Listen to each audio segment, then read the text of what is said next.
right, let's look at number 1. 480 divided by 32. So let's go ahead and get my color. 480 divided by 32. We're going to go step by step. How many times does 32 go into 4? 0 times. Subtract 0.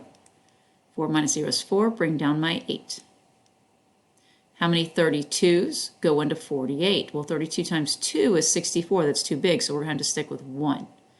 So 1 times 32, subtract 32, get 16.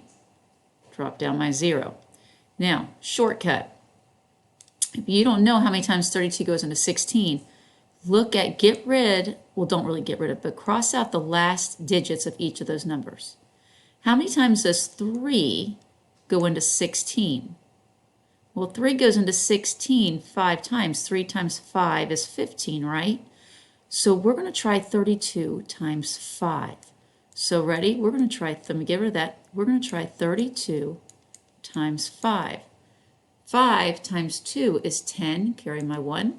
5 times 3 is 15, plus 1 is 16. Look at that, it hit it right on.